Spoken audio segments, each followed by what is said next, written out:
swept up in today's independent music.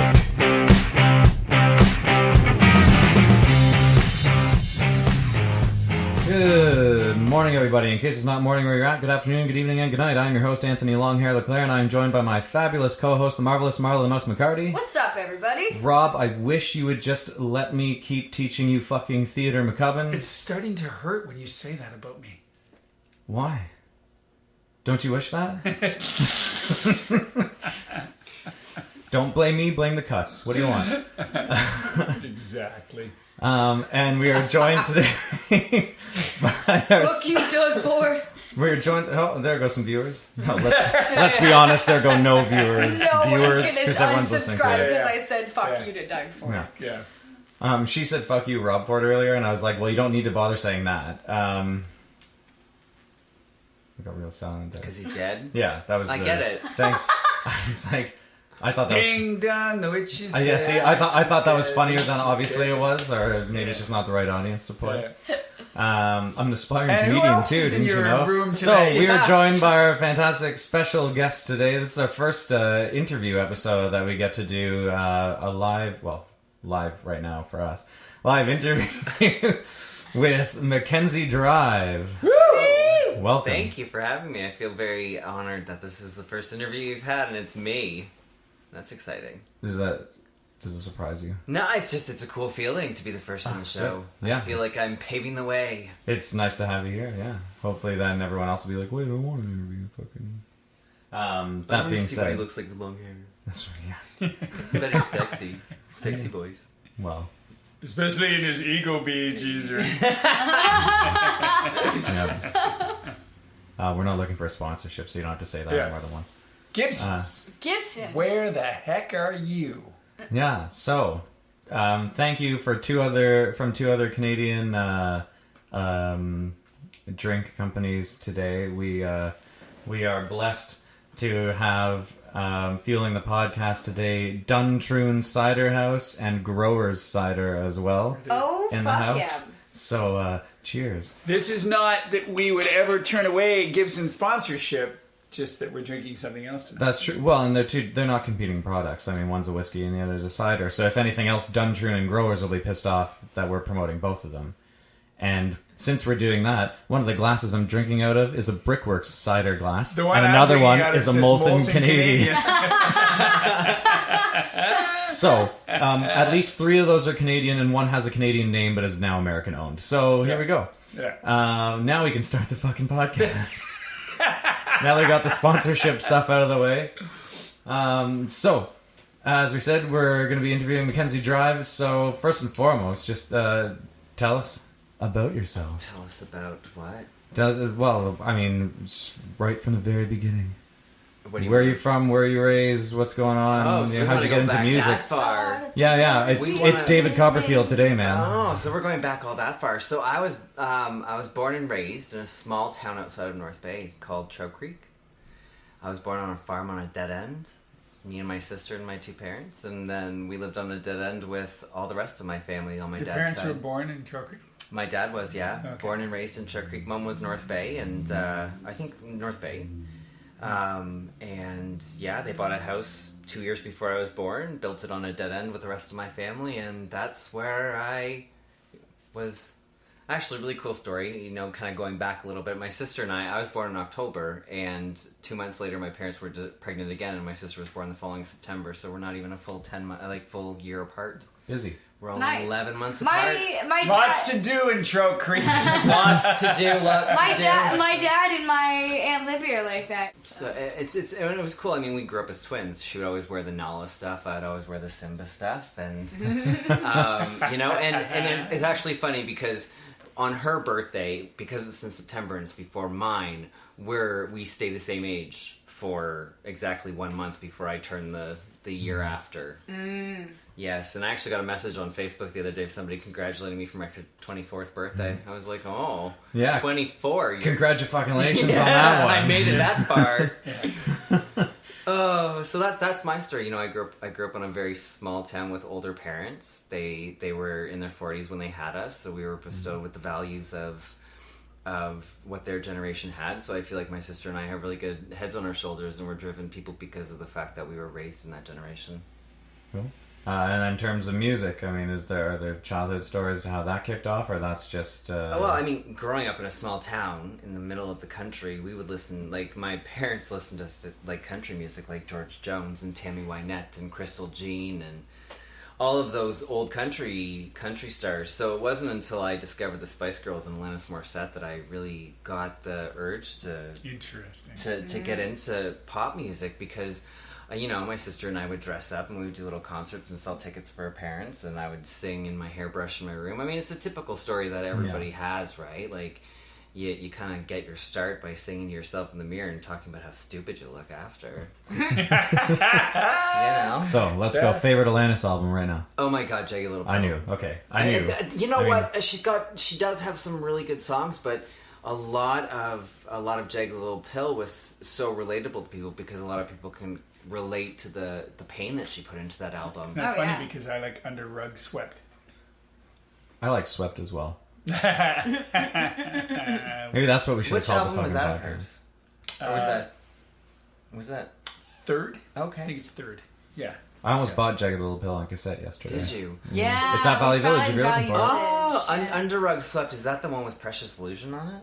Yes, it is. Oh, I see. I like that song. Yeah. I thought that was a really good song of hers. Mm-hmm. But she's another one. She's got such a unique voice to her. Oh yeah. Yes, And she's got that is such a true. unique look to her Yeah. that she does. She makes Canada proud.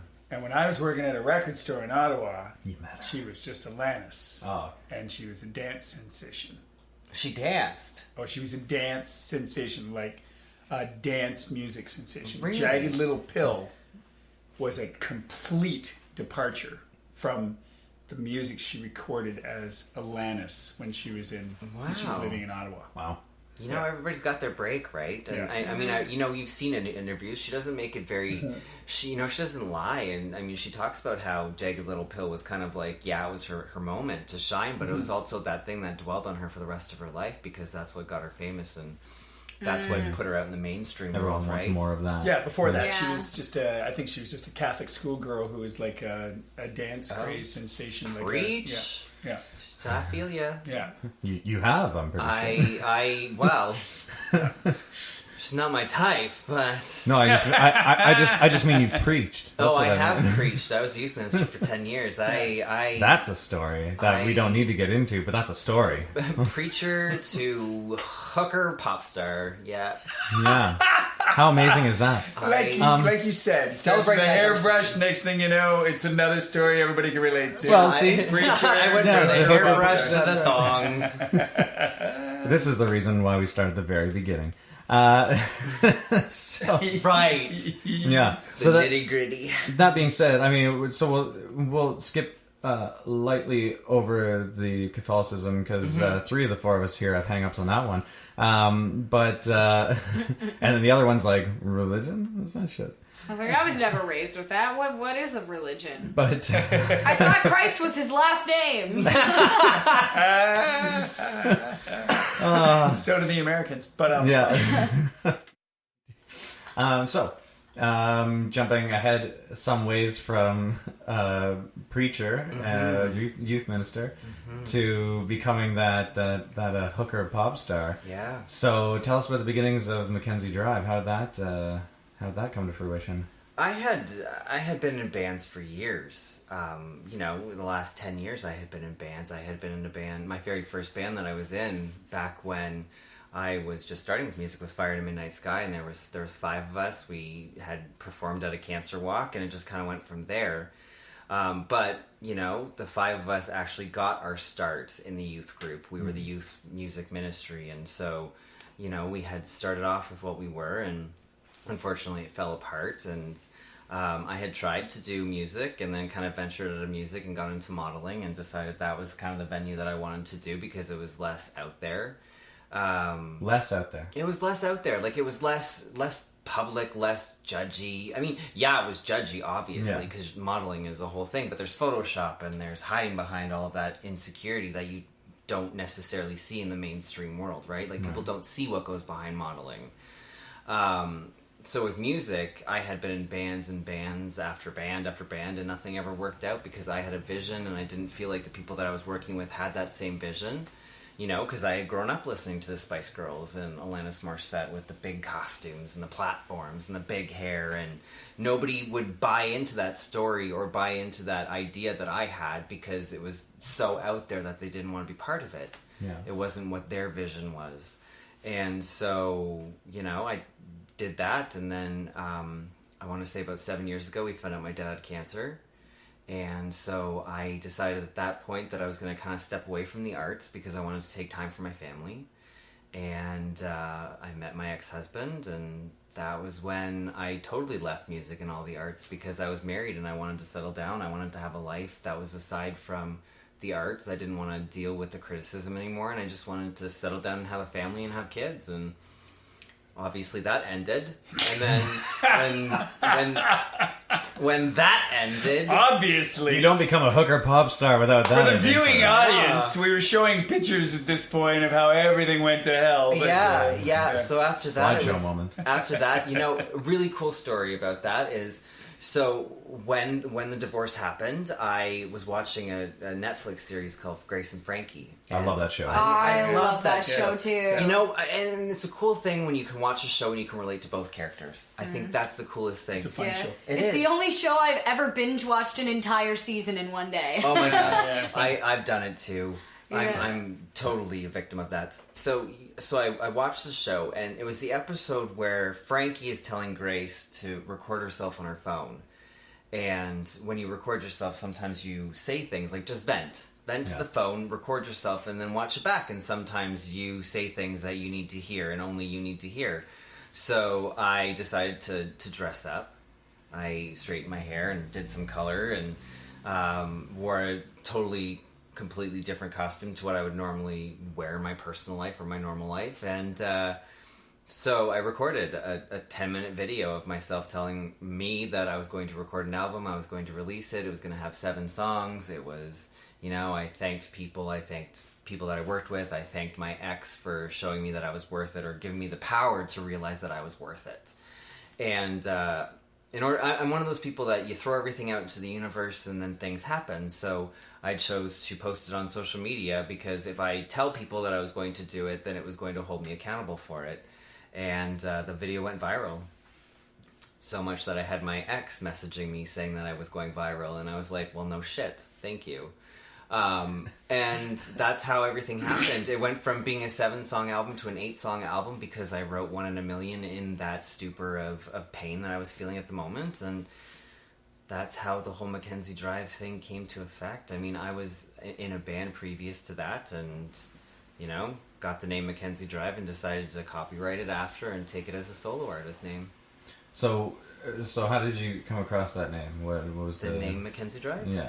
I was, we were on our way to Brantford to visit family, and we had passed, on the way to Toronto, there's Major Mackenzie Drive. Yeah. And so we had passed that, and I was like, oh, Major Mackenzie Drive, that's kind of a cool name. And I was like, Major can go away, and just Mackenzie Drive, that sounds really cool.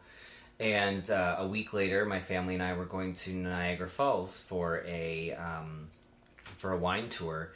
And I always fall asleep in cars. It is, you know, since I was on tour when I was 17, I always fall asleep in cars. And so I fell asleep as soon as we left Powassan. By the time we got to Major Mackenzie Drive, I had woken up just as we passed the sign. And I was like, okay, that's the sign. And I had brought it back to the band, and they were all like, that's a really cool name. So it kind of stuck. And then when I decided to copyright it and take it for my own as a solo artist, it was like, no, this is going to stick.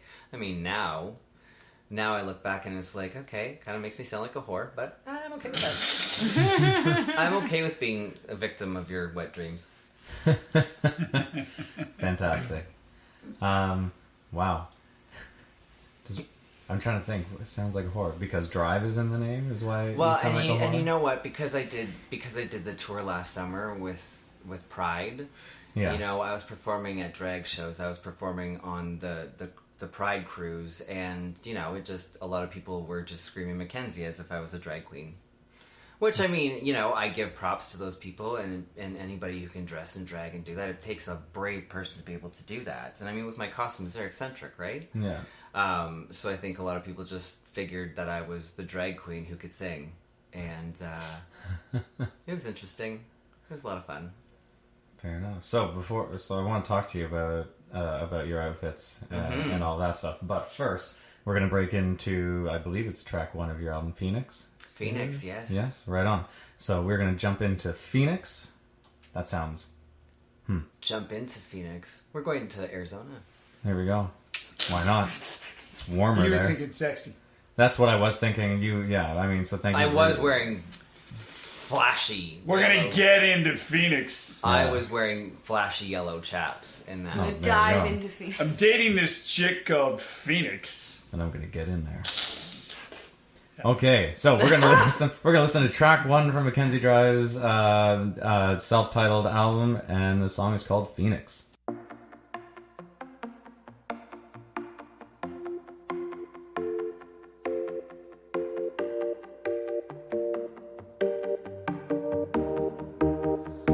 I was the king of being real. Real lame, goddamn, I must admit. Sweatpants commando was never in. Tube socks pulled up to the tits. I wanted nothing but to fit in. Yeah. Find some belonging and commit. 4 years of loneliness set in. Until I realized I'm the shit. And I owe you nothing, I owe you nothing, nothing, I owe nothing to you. I've got both feet on the ground, and I will not be moving. See what you get, you don't like it, I say screw it. This is me, this is who I've become. Let me introduce ya to the Phoenix in me. To the Phoenix in me. To the Phoenix in me.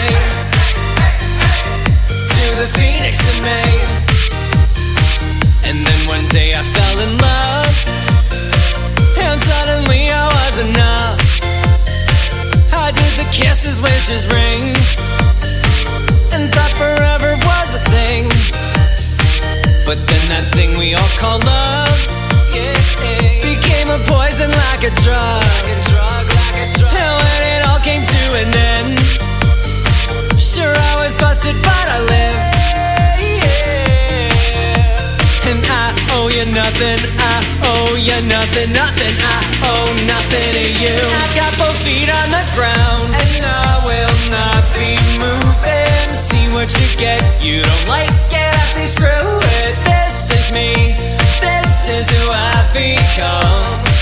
Hey, hey, I've got both feet on the ground, and I will not be moving. See what you get, you don't like it, I say screw it. This is me, this is who I've become. Let me introduce ya to the Phoenix in me. To the Phoenix in me. To the Phoenix in me. To the Phoenix in me. This is me, this is who I've become. Let me introduce ya.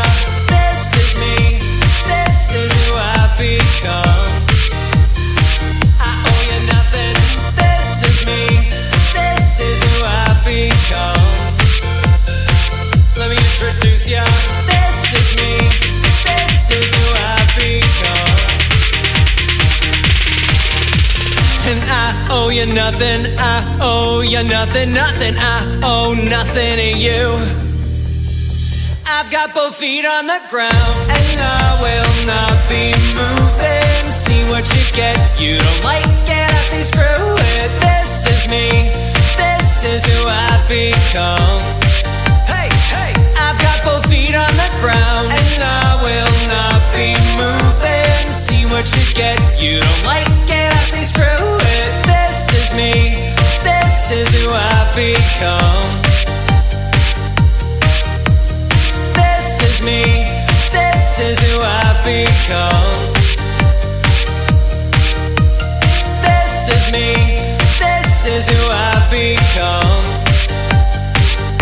introduce ya.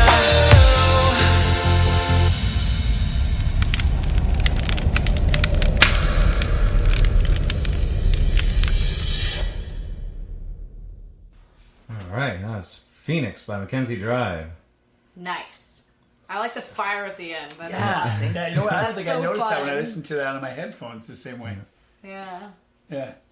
I like listening to stuff here. What? Because it's a good sound. There's more system? separation Yeah. of sound and stuff. Yeah. Yeah, it's interesting how. So the chorus is introducing the idea of like, this is the phoenix in me, right? And so it's like you've risen beyond all the shit. I presume is the Yeah, well, when I was a kid, I was bullied, right? So a lot of this song is poking fun at myself a little bit to kind of go back to that moment when, I was the kid who wore jogging pants to school, and I was the chunky kid that everybody made fun of, or the gay kid that everybody made fun of. And so, like, the first verse was very much so me admitting to that. And I think a lot of the times in order to overcome things in your life is you have to admit it first. And once you admit it, then you can move on. And so... And then the second verse is about you falling in love and all of that stuff. So it was because why I wanted to bring that up is simply because like the chorus comes first, and like before the second verse you get that chorus and you're like, he's overcome that, and then it's just like, but then this happened. I'm like, wait, but I mean, this isn't spoilers. I'm not gonna spoil it, but like, I mean, I know how that story ends, right? Because there's the rest of the album. Yep. And so it's interesting that, and then it returns to that chorus of like, no, I'm past that as well. So it's like each of these stages of your life that you're like covering. Yeah. And you're saying, and it's all about... You get to be you get to be a phoenix more than once. yeah, Yeah, because I'm 32, so in 32 years you die to yourself over and over and over again. You have to recreate yourself over and over and over again, whether it be from like elementary school to high school to real world jobs to love, hate, divorce, marriage, everything. Like, you have to keep dying to yourself and then recreate yourself after everything, and that's what this song is about. And it's all about, I really owe nobody anything except for myself, because I was the one who overcame all this shit by myself.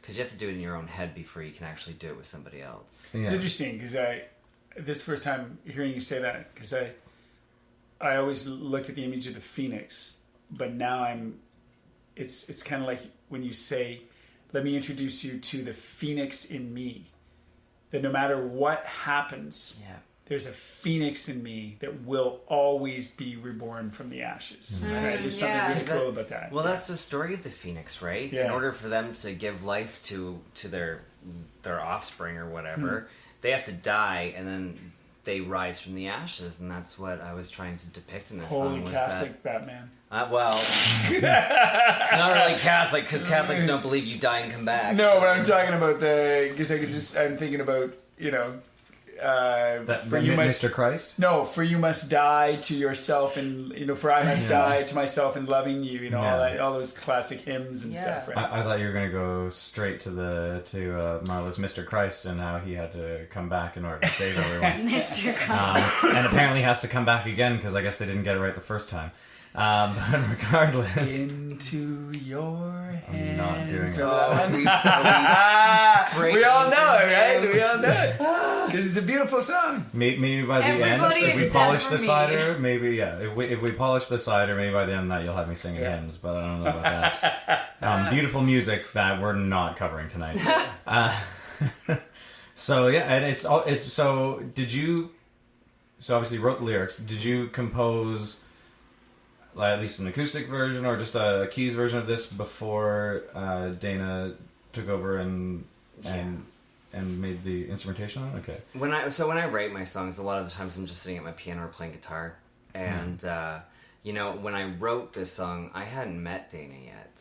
I hadn't, I had released the video saying that I was going to release an album, but I had no confidence in myself that I was going to be able to do it. I was sitting there in my kitchen working on song after song after song, trying to bring something together, but I didn't have the tools in my toolkit to be able to do that. And it wasn't until I met Dana that, this song in particular took us 3 takes to make, because we had tried it acoustically and it wasn't the sound I wanted. We tried it another way and it wasn't the sound I wanted. And it wasn't until, there was a moment where Dana and I were sitting in his apartment and it clicked. It was like, right, you want pop music, you want dance music, you want something where you can kind of hide the insecurities into a song and throw it out there.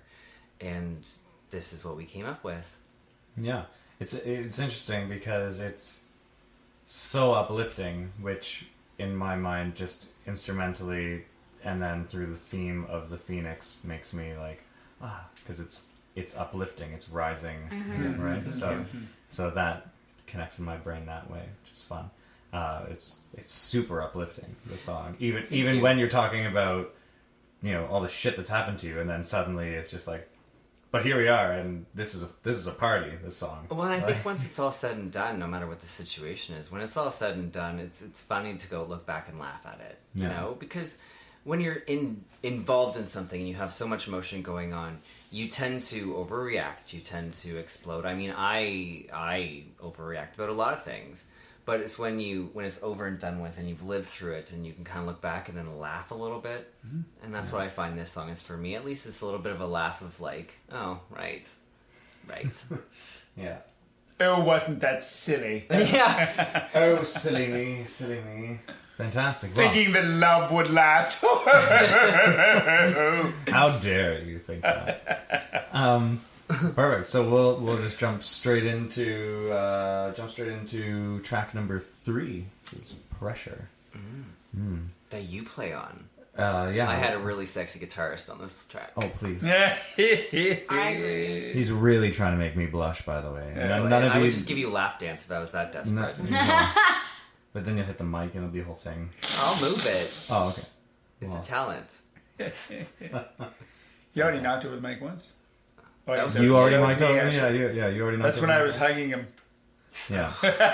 Jesus, we are making me out to be a real hooker. All these sexy moments. And No, I need to mics sign are that getting wrecked non-disclosure agreement that says I am not dating Mackenzie Drive. That's You right. and 6 other people need to sign that. God, I make my way around this town like there's no tomorrow. The rumors. I was going to say, I'm so not cutting that. People will laugh at this, I think. I think so. Because they know it's true. Because it's not like I'm not one of those people who hides things. So, I talk about this shit to people. I think it's funny. I think it's really funny that people have nothing better to talk about except for my love life. Yeah. It's a big My deal. non-existing love life, by the way. Yeah, people. Well, that's sad. So, Goran, if you're listening to If this you are- podcast as well, God, if you are over 25 and single, my friend. Goran, hit up his DMs. just take a stroll across the pond and you're there. Can we just date I me love for a second? how he locks it down at 25. He's like, if you're over 25, like he's decided that if you're under 25, you clearly haven't lived yet. You know? Clearly haven't lived enough, and usually for me it's like I go for like the 40-year-olds because that's usually you've lived enough. This What does explains DM a lot mean? to me. Shut up. DM is like your direct messages. I don't know. It's what all the kids say these days. I would say PM, It's all the private hip- message. Yeah. But I've heard DM before, and I just didn't know what the term What's meant. DM? I think both of direct those message. I don't know. It's what the children are saying these days. I think you I'm too much had of a geek. It means dungeon master to I was me. gonna say, same here. You are not alone. See Me that? too. Yeah. I just had a moment where I was like trying to be cool, I think but you I had. have a really hard time with that. No. You were being cool and trendy, and I think you had a momentary lapse while we started talking about something else, and then you brought back the explanation to DMs, which we didn't need because we were already talking about something else. So I was very confused. No, he asked me what DMs asked meant. it. Oh, I missed that. I was Yeah. hearing you. All I was No, he hearing was asked you me- talking about No, He asked me what explaining DMs so much. was. I was Rob laughing. he was commenting on the fact that I like older men. I know. Yes. People say, "Oh, this person's in my DMs." I'm like, okay. I do recall actually telling Anthony to message you to come in a thong, and you clearly didn't. Skimpy. Well, you don't know. Skimpy outdoor. You don't know if he's wearing a thong or not. He's got jeans on right now. There could be something They'll be underneath. coming there. off soon. We're gonna listen to track number 3 of Pressure while. Oh, what a horrible leeway into Pressure, because this song is an actual heartfelt song. This is a very sorry. Well, let's switch No, it up then. Let's get some heartfelt stuff going on here. You might get some hardfelt stuff. I don't know, considering how you're moving the night here, but we're going. Rob's gonna start feeling some pressure in just a moment. Nice.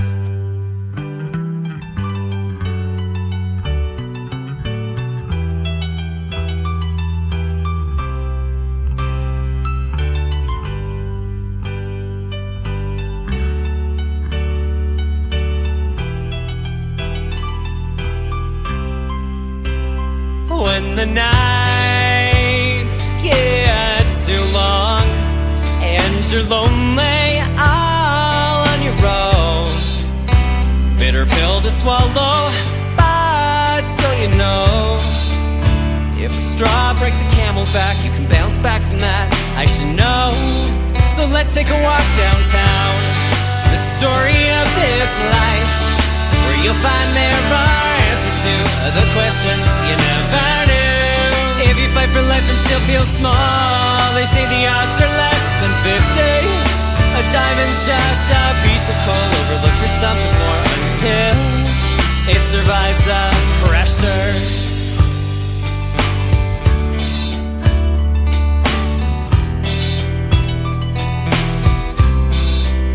When insecurity consumes your soul, now you're left second guessing. Don't run away. If you show fear and wave your white flag, you forget you're strong enough to turn around and face it on. You can win. So let's take a walk downtown, the story of this life, where you'll find there are answers to the questions you never knew. If you fight for life and still feel small, they say the odds are less than 50. A diamond's just a piece of coal, overlook for something more until it survives the pressure.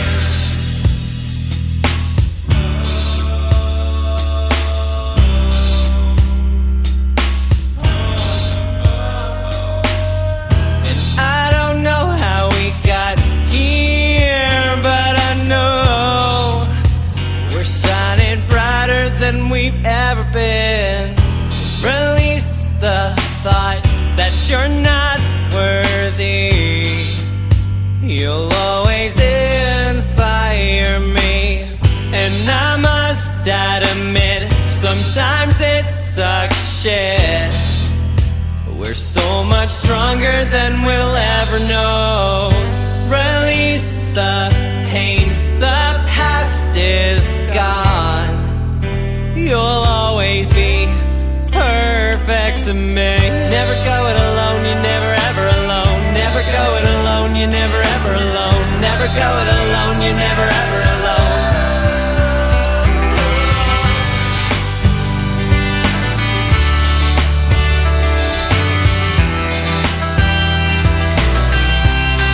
If you fight for life and still feel small, they say the odds are less than 50. A diamond's just a piece of coal, overlook for something more until. So let's take a walk downtown, the story of this life, where you'll find there are answers to the questions you never knew. If you fight for life and still feel small, they say the odds are less than 50. A diamond's just a piece of coal, overlook for something more until it survives the pressure. So that's Pressure by Mackenzie Drive. Sorry, I know we were only going to do the verse chorus, but That's okay. Rob was clearly gushing over it, so I thought we'd keep going I on it. love the way that you punch more words into the phrase of the music. I think it's really cool. It reminds me of, don't let this go to your head, of Jim Steinman, who writes for Meatloaf. I mean, that is a skill to be able to, load a phrase like that. It's really cool. Thank you. I actually, there was a couple comments when the album came out. There was a couple comments about how people didn't enjoy that part. So I think it's really cool to hear that you enjoy that, because there was some people who had said that they didn't enjoy that part of the song, or that the phrasing of the song was a bit off. And I was like, well, whatever. You're entitled to your artistic opinion, and clearly you're not even an artist, but that's okay. That's okay. That's okay. Yeah, and most of them wouldn't know who the fuck Jim Steinman is, because they probably think Meatloaf wrote all his own music. Yeah. So there you go. Wait, And what? I'm sorry to apologize to all of you right now for telling you that you're all fucking idiots. Squash their But that's- dreams. If you actually look at the cover of the Meatloaf album, at the very bottom of it, it says songs by Jim Steinman. Meatloaf would do anything for love. Yeah. But he won't do He that. won't do that. He won't write a song. He won't write Yeah, he music. won't do that. Well, actually, I have some albums where he did write songs. Yeah. They're not as good. I find he's got an amazing voice, though. He does have an he amazing does. voice. That what's that song that he sings with the girl from M2M? Oh, that's Paradise with yeah. Dashboard Lights? No, it was Oh, the one he did, the one that was originally Celine Dion. yes, and it was Yeah. a cover. Oh. Yeah. I All don't know Coming that Back one to then. All Coming Back to Me Now. Oh my god, I love that song. Yeah. That is a Yeah. Yeah, that was originally, like, Jim Steinman wrote that, Yeah. and then Celine Dion recorded it, and then, yeah. I saw the musical for that, and it was amazing. I didn't see it. Bad Out of I Hell lied. was awesome. Yeah, well, I love Meatloaf, and I love Jim Steinman, so, yeah. The musical So, yeah, was I'm very fucking much complimenting you when I say wicked. that I really like I the way appreciate you do that. Yeah. Yeah. And you're very much complimenting his piano work too, which is actually Well, because it turns out it's Dana. But, Dana. yeah. Yeah. Yeah. But I have heard you play piano, and you do play piano I wonderfully. thank you. I Yeah. do play piano. I wouldn't say wonderfully. It's something that I need to grow in. But I mean, that's the joys of being a musician, is you're constantly growing and building yourself up. Have you heard of Oh, Open yeah. Mic at the Fox? No. Every other Thursday. Every other Thursday. I don't think I'm ready for that yet. I don't You think can come I don't, and do like 2 songs. just get Dana on the keys and Do you can acoustic bell. numbers. That'd be friggin' Yeah. awesome. It'd be so cool. It's a possibility. Next Thursday. Do it. Not next Thursday. Holy shit! But maybe in the future. Okay. I have done it, and you're the freaking artist. Mm-hmm. I'm just the guy who has a guitar. And has written a few songs making him what do you call those people who like create An art? artiste? Oh, okay. Artiste? Interesting. That's cool. Well, so that was track number 3 from Mackenzie Drive's self-titled album. The song is called Pressure. Sorry, go ahead. No, please. I was just gonna say, like, there's a really, I feel there's a cool story behind that song too, is because, like I said before, I tend to throw things out into the universe to hold me accountable, and I was very at the end of the relationship, at the end of the marriage, I was very much so depressed and full of anxiety. So this was kind of like I had a moment when I was like, okay, I got this shit. And so I wrote this song to remind myself that you survived the pressure. Yeah, I survived great. it. I survived it, bet. and I got a tattoo of a diamond on my hand because of it. And and that Because line, before that, you were just a fucking lump of coal. well, I was miserable. I was miserable. I can attest to that. I was with him at one point when he was miserable. I was a mess. I was a mess, and martinis were my friend. But I've heard brief snippets of this story. But a lot, I've always loved this saying that a diamond is just a piece of coal that survived the pressure, and so I did my spin on it, and that's how this song came to. And bringing up some camel imagery because you can't get away from your Catholic roots. Very interesting to know that. Yeah, I mean, there was no passing through an eye of a needle on this one. It was the straw breaking the camel's back. Well, but yeah, and it I was- didn't have the shit, so I couldn't shit through the eye of a needle. That's why there you go. So Fantastic. Now I believe we go in sequence in terms of tracks. but well, I mean, unless we you missed wanna- we missed track 2. Yes, I mean from now But- from this we're doing 4, 5, and, Yeah. and 6 are the ones lined up. I think I think track 2 is my favorite on the album. Then why didn't you fucking send me that? Because you know what, I feel You want to save it? And you know what? The song is called "The Game," and the game was very much so. I was angry, and I know the one you mean. Yeah, I yeah, was yeah. angry in that song, and I wrote that song directly as a pinpoint of like, now the whole world is going to know you're an idiot. And you know, it's been 2 years. I'm not there anymore. I'm not. I mean, I love this song. I love the song, and I will perform it live, and I'm excited about performing it live because people can relate to it. But I think to sit down in an interview and talk about it, Yeah. and to express what I wrote the song about, I don't really need to do that. You can listen to the song and find out. Touche. That's fair. That's wickedly cool. Sometimes you gotta let the music speak for itself. Absolutely. I agree. Absolutely. So check the links in the description. No, but I think that's incredibly respectful. Yeah, I agree. I don't feel the same way 2 years later when I said, you know, fuck you. I don't feel that way anymore. I don't. Yeah. And I love myself more, I think. Yeah. I was just about to say, and it's not just respectful to him in any way, shape, or form. No. It's respectful to yourself, Yeah. which is more interesting and more difficult to come across with artists. I find where they have the ability to say, well, yeah, that happened, but we don't need to talk about it. So Yeah. moving And, on. I mean, if you can relate to it, absolutely go for it. Yeah. I just, Lemmy from Motorhead's brilliant that way. He was, yeah. Like if you read his autobiography, it's kind of like, yeah, you know, I was with this woman, and it was great, but then it wasn't, and it wasn't. you know, it's all good, you know, and it's just like, all right, Yeah. that's just life. Yeah, he was Yeah. very much that kind Yeah. of. well, and Yeah. really, how long in your life do you want to give somebody else the power over you? Right. That's true. Which is what it for is. sure. Which That's is what right. it is Yeah, when that's you right. continuously dwell on it. Especially when you're in pain. Right. Yeah. Yeah. Yeah. I mean, I don't really feel the same way anymore. Yeah, fair enough. But the It's a next good song... way to would- be. Thank you. It's a good way to be. But the next song. But because What he is it? doesn't feel that way, I do. So fuck you, Gemma. I'm still gonna put a sound effect over that. So. Gemma? Who the hell is that? I just made I that don't up. I don't know. It's a anybody good named name. Gemma. Fine. I'm 50 years old. What are the odds I would know somebody named Gemma? I don't know. Not very good. It's like saying I would be dating a girl named Brittany. There's no fucking chance. Or Mackenzie. Yeah. Moving on to the next song. So now we're moving on to track 4 of the album. Message from Me to You, yeah. Yeah. So this one is very interesting to me. This one holds a very interesting.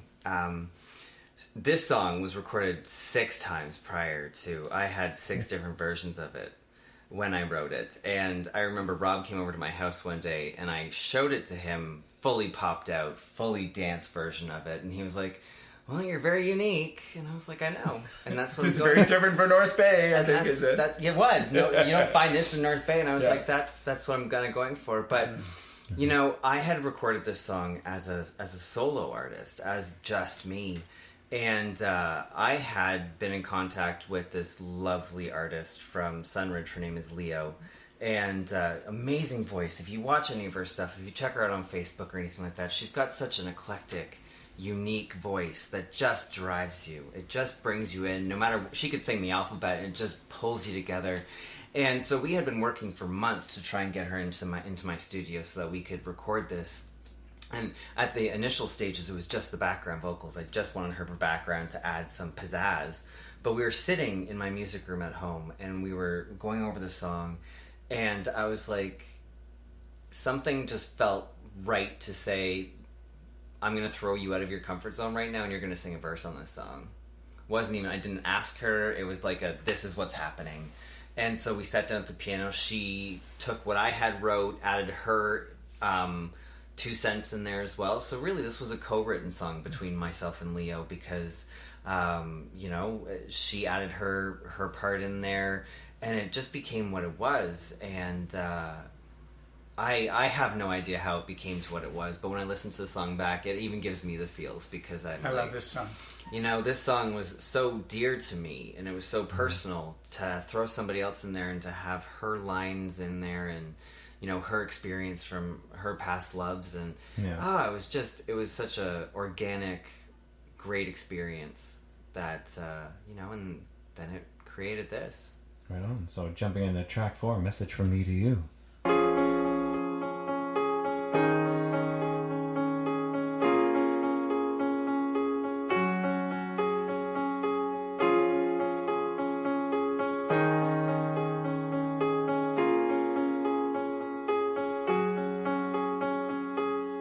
You say you're not ready for me and all the things I do, and it's such a pity, 'cause I've been waiting here for you. What do I do if the plan falls apart with you? I guess I'll keep sitting right here, 'cause I'll be waiting on a cue to prove this is just a dream, and I'm waking up with you, and I'll keep praying. You'll say this was a funny joke, but you're coming home today. You're coming home today.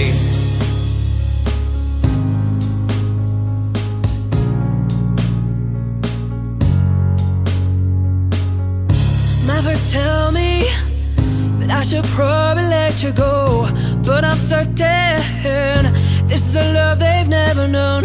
What if my fears become the truth? So I'll keep waiting on you to prove this is just a dream, and I'm waking up with you, and I'll keep praying. You'll say this was a funny joke, but you're coming home today. You're coming home today. Hard to believe this is me, I'm begging. Please come home, say it's a misunderstanding. Just look around and you'll see life ain't that bad with me. But I wasn't ready to say goodbye, nevertheless. Today is tomorrow's yesterday, so I confess. I wrote all down, I couldn't speak it up. This is my message from me to you. To you.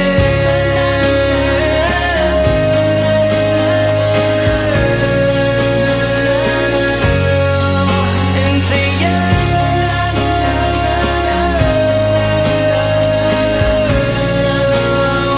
'Cause I'll be waiting on a cue to prove this is just a dream, and I'm waking up with you, and I'll keep praying. You'll say this was a funny joke, but you're coming home today. Coming home today.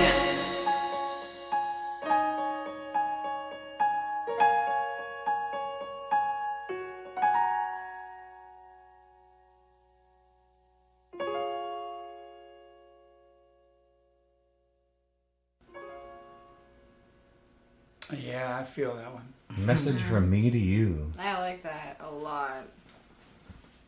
Yeah. Sorry, you just like looking, I was just like letting them finish, and you're just like, Well, I was trying to adjust myself in the seat because I didn't Oh. want to crack and make. oh, like that's a- fine. I can get rid of But- lips and all that shit.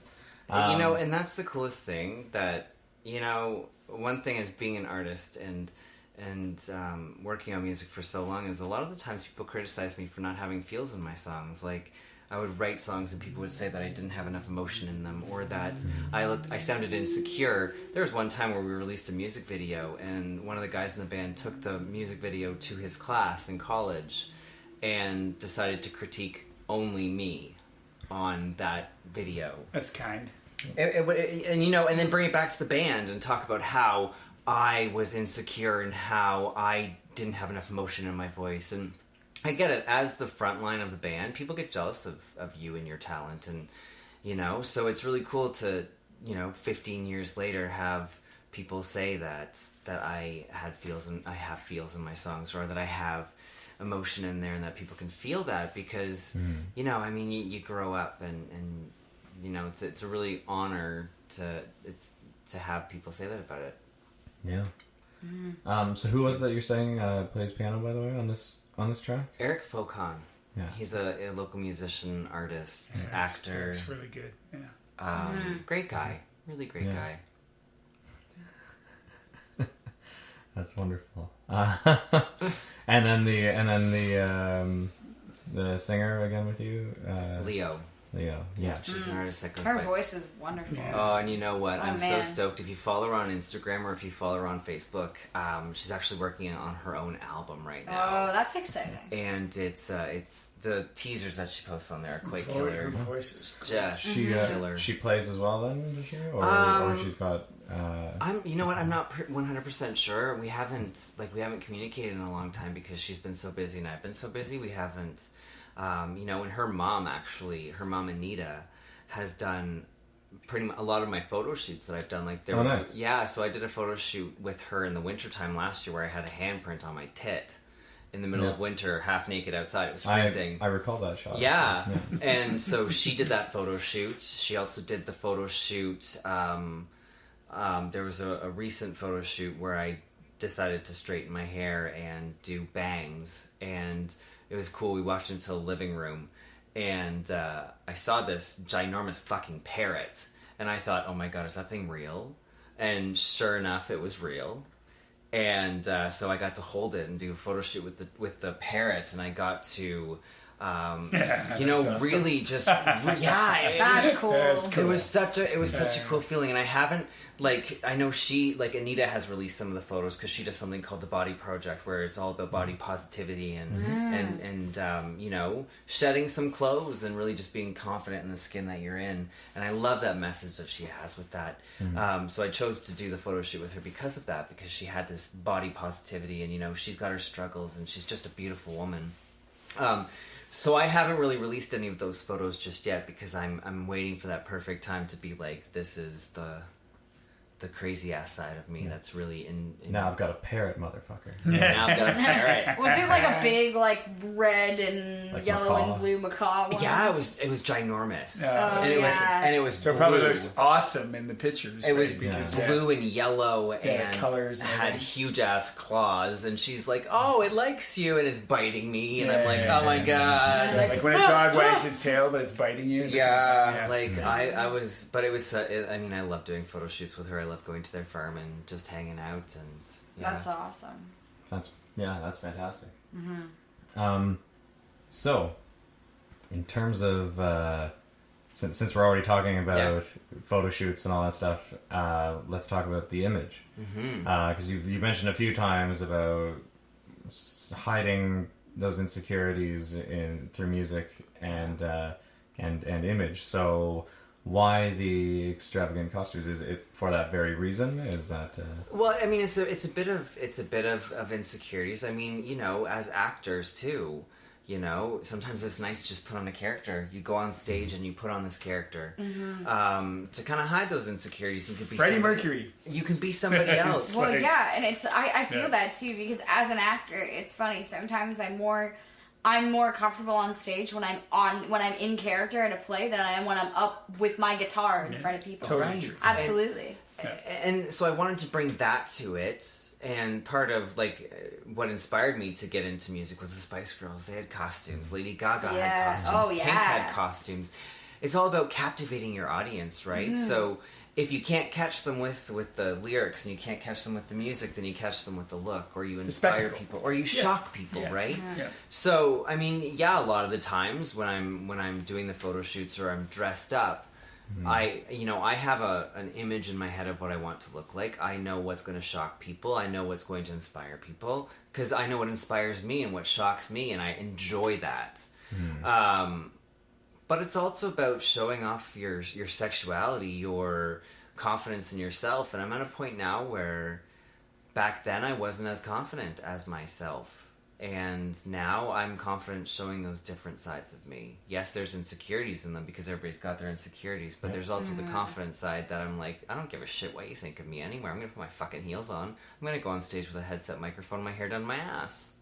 And I'm going to take it off. Fantastic. Power to you.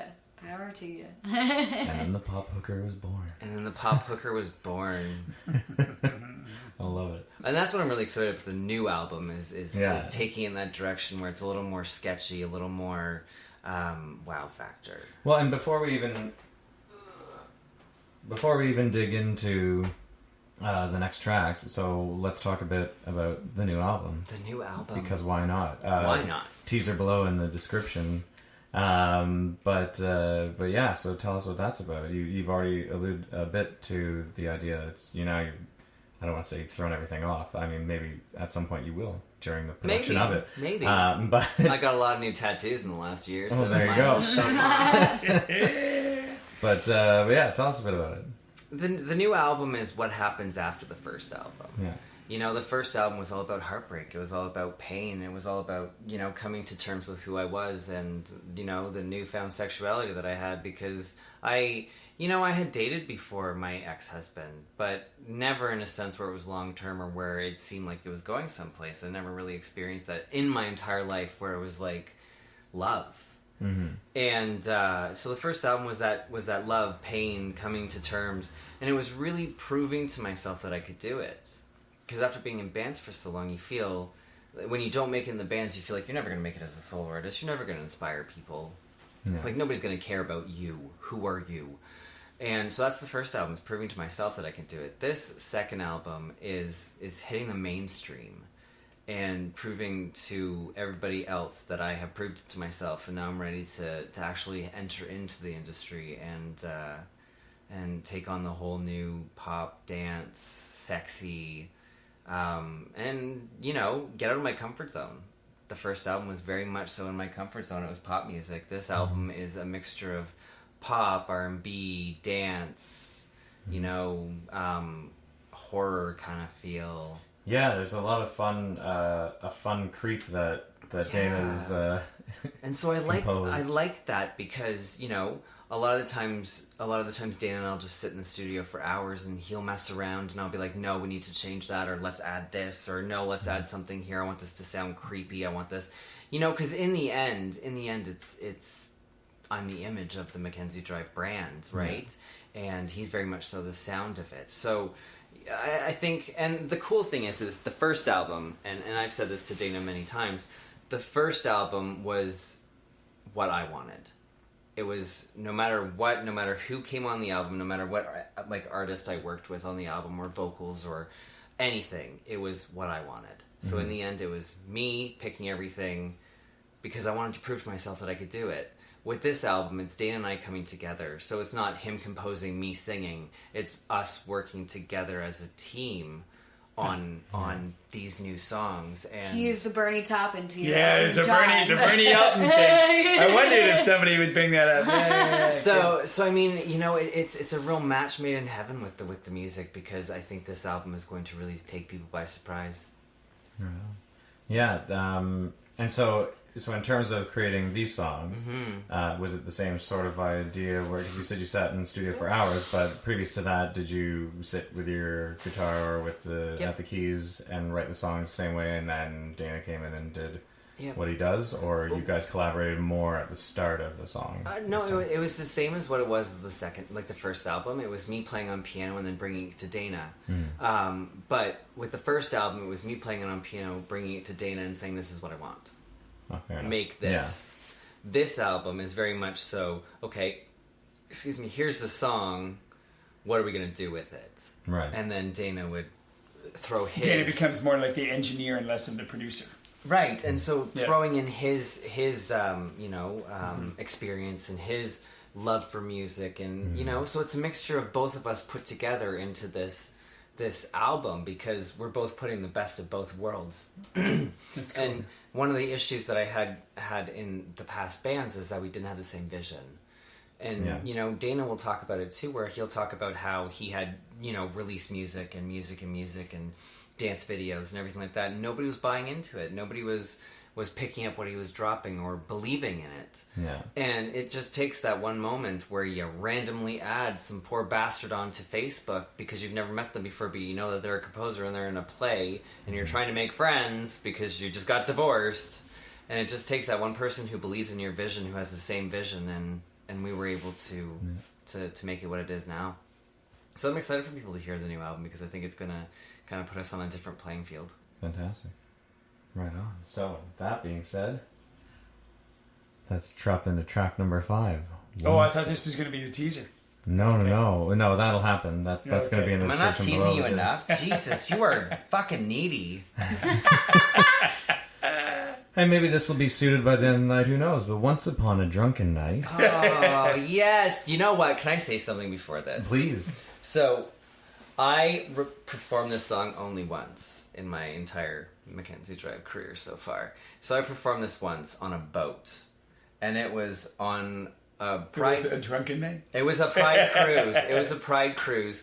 And I thought nothing of it. I thought I was decked out to the tits because I had this like gold corset on, these ginormous ass platforms. My feet were numb. Couldn't feel anything. I had another guy from the Pride Committee. I was like, okay, so here's what's going to happen. We're going to walk down the stairs to Wanna Be by the Spice Girls on the boat. We're going to get there, I'm going to perform, and then you're going to dip me, and you're going to kiss me, and it's going to be a moment where people take pictures and people are going to go crazy. Well, sure enough, people went crazy, but they went crazy for the wrong reasons, because when I got off stage, one of my friends had come up to me, and we were outside of the boat just kind of cooling down because it was smoking hot in there, and I was sweating like a sinner in church. And so my friend came over to me, and he was like, so you're a real pop star now? And I was like, why? Obviously, did you not just see me perform? I look fucking good. And it turns out that in the middle of the performance, when Trevor went to dip me, my whole corset came down, and it was like a complete nip slip on both sides. And he was like, "You've had your first nip slip, so I mean, you had your Janet Jackson moment." Yes, I did. I did not have a little sun in there, so it was like full out. But I was wearing a shit ton of glitter that night, so that's how this song was performed for the very first time. Beautiful. Fantastic. Well, let's give it a listen. Got a fever of 103 and I can't feel my body. It's been a long week and I hate the feeling of a Monday morning and pray for death until it's Friday night. Tonight we're gonna party till the morning light. Don't care about tomorrow, we'll soon make history. Everybody on the floor, put your drinks up, look and soup if you're live in a shit show. Even you can't deny you're all in, so everybody, it's a good night. All my people on the floor, let your head go. It's awesome, innocent innuendo. Ladies and gentlemen, we're gonna write a book called Once Upon a Drunken Night.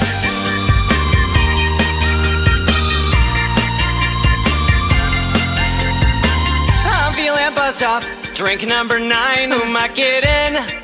Now it's drink number 2 and I'm gonna hate myself in the morning right now. Fuck it, pour another round. Tonight we're gonna party till the morning light. I don't care about tomorrow, we'll soon make history. Everybody on the floor, put your drinks up, look and see if you're live in a shit show.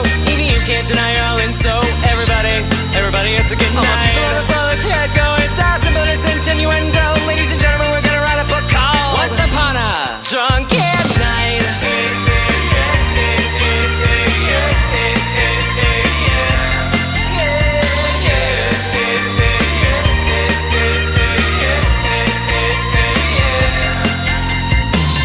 This won't be pretty. One drink too many. But I think we're ready. I'm ready. I'm fucking ready. This is amazing.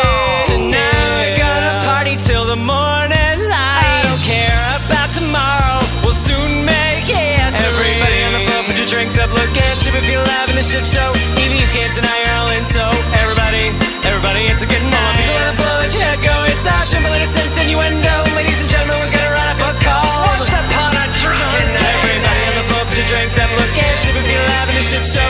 Even you can't deny you're all in, so everybody, it's a good night. All my people on the floor, let your head go. It's awesome, but it's innuendo. Ladies and gentlemen, we're gonna write a book called Once Upon a Drunken Night.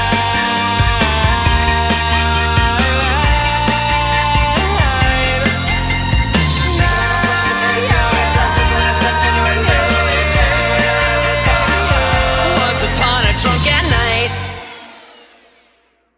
I love everything winding down at the end. It's like, that's where the blackout moment happens in that Right. night. Yeah. And I was, oh yes, it happens. But I think this was the first song that when I heard it back for the first time, like after we had recorded it, and you could, I don't know if you can, but I could hear the country side of myself coming out, like the country in the background, because there's like a lot of like Interesting. There's a lot of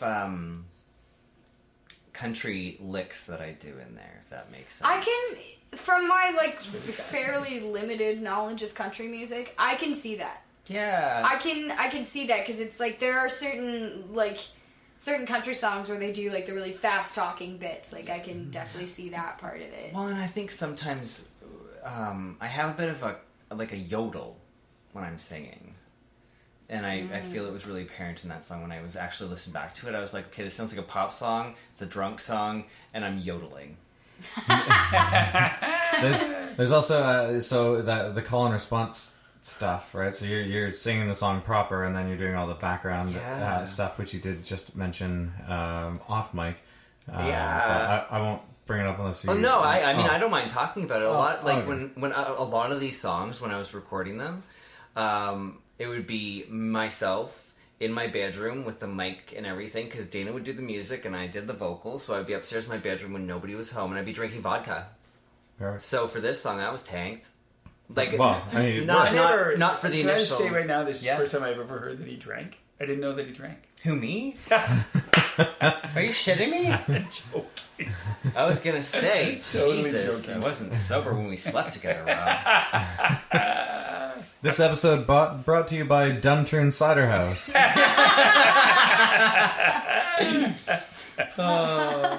And for a separate promo when I'm doing these into clips, this episode brought to you by Growers Cider.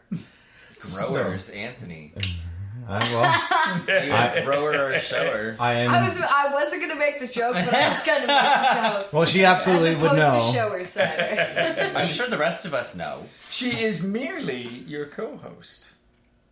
Don't sleep where you work. Yeah. I don't typically sleep where I work. I sleep 2 rooms over where the bed is. Yeah, podcasting is all we do. I mean, I've had people sleep on this. Yeah. It's great when she gets really close to the mic. We have great So- chemistry when we're podcasting together. Yeah. Wow, what the fuck are we talking about? Some drunken night. Once upon a drunken night. That's Started what with it me still reeling from the fact that he mentioned that we slept together. I thought that was a secret. Speaking of those blackout moments, so yeah. Put that in your rumor mill note. Front page of the North Bay tabloids. Right? You can say North Bay Nugget. It's I was okay. I changed it halfway, but yeah, front page of the North Bay Nugget. So, it's pretty exceptional that you're a tank for this, though. Anyway, Well, makes for the background vocals. it makes sense. But also because you were talking about the country influence on this and your yodeling, but in addition to that, the background like chiming in, like all that stuff in there, very country. I think, but that's just because I Like grew Red up- Solo Cup. Yeah, fuck. Yeah, just saying. Like, No, don't it's sing it. it's like Don't sing it's it. like Red Solo Cup or like the good old hockey game, right? It's like people are shouting and you know and all that Yeah. stuff, and just like it's a party, like fuck it, like you even have that specific moment in this song, right? So, Every time you say Red Solo Cup, everyone in the room is resisting the urge to continue that sentence. I know, right? for all 10 of you listeners out there, I'm so sorry that Marla did that to you. Hey, I wasn't the one who brought up Red Solo Cup, so... Well, I'm not the one who wants to perpetuate it. So now, And moving on before I'm not we start saying a I want matrimonial to. fight here. the next person who says those 3 words together, Gets punched in the face What- off mic. that's right. What 3 Just words? good old... Shut the fuck up. I'm gonna strangle you with your hair, Anthony. That was an excellent nap there. That was well done. Just the... Nice. There you go. There you go. That was her punching Anthony in the face. Oh, fuck. Yeah, wait, here you go. Oh, why? I thought you loved me. I'm in a room full of actors. Oh my I god. love that off mic. You're still doing the arm thing when all you had to do is just slap your leg. You're like later on. No you're like, one can can see you me, but massage my shoulder? Because my shoulder is. No one can see me, but I'm still just like fucking haymakering. Like, Wait, Please watch the it offline. secrets. yeah. So, Also, the fact that you were drinking on this one and that you specifically bring up vodka reminds me of when I came over to do the guitar stuff for Pressure. Because you were like, yeah, come on over, we'll hang out, we'll have some drinks, whatever else. And we were drinking candy cane vodka that night. It was the fucking greatest vodka. It was awful. It was awful. It was candy cane flavored. But I heard that stuff is awful. It's toothpaste. And it's great in hot chocolate. Yes. But if you, so I was telling Marla part of this story earlier because I came over there and I was just like, oh, well, this is fantastic. I'm sorry, I went over there, and you add you to my list as well. Yeah. So when I went over there, we hung out for a bit, and you're like, oh, well, first of all, drink. After you gave me it was before you gave me the tour, actually, I think, and you gave me the tour and I had a glass in my hand. And then we sat around for a bit, and was like, well, should we record?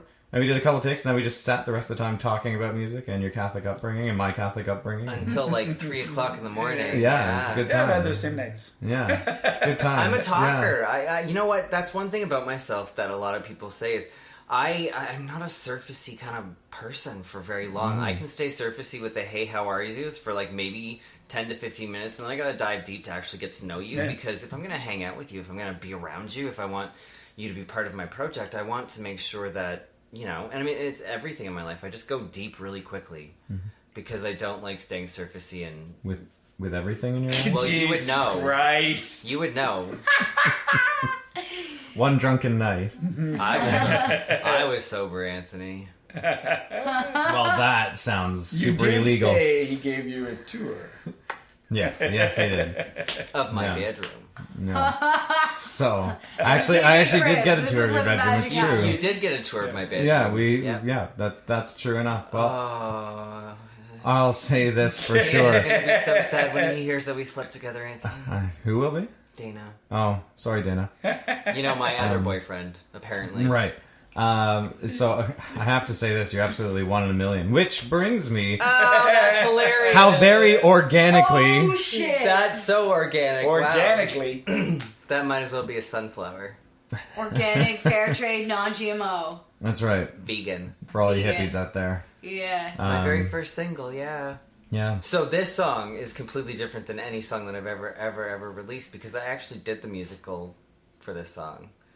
Like, I did everything for this song, from the vocals to the backup vocals to the recording of the background vocals to recording my friend Zach. Zach had been in bands with me my whole life, and I had recorded, like, literally amp with a microphone on a shoe so that it kind of held it in front of the amp, and then he played his guitar, and, you know, and I mean... It's kind of late now, but I mean, even in the whole process, the producer of this whole album, Ben Leggett, really added pizzazz to it. Yeah, Ben's awesome. He's fantastic, and he was great to work with. He was supportive. But this song, I did everything and sent it to Ben. He had produced it and made it what it was. And I remember bringing it to Dana, and Dana was like, "Nope, we can't release this. There has to be something else put to it." And I was so pissed. I was ready to fucking scream at him. I was just like, "Are you kidding me? Like, this album is like this single, my very first single, This is painstaking. is coming out in a week."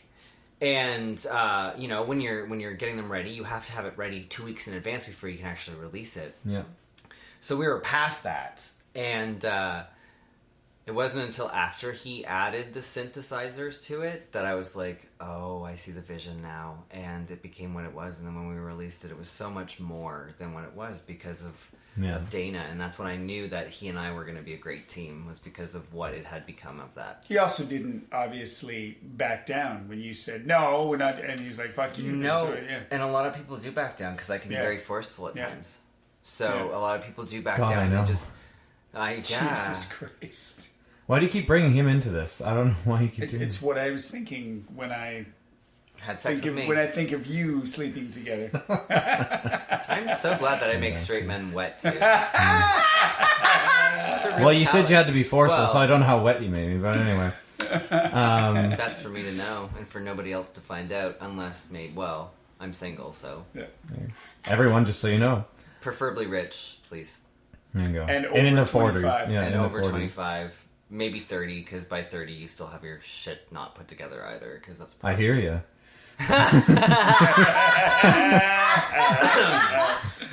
Oh, the secrets that are coming out that everybody who knows me is gonna hear. Yeah. So, speaking of which, 1 in a million. 1 in a million.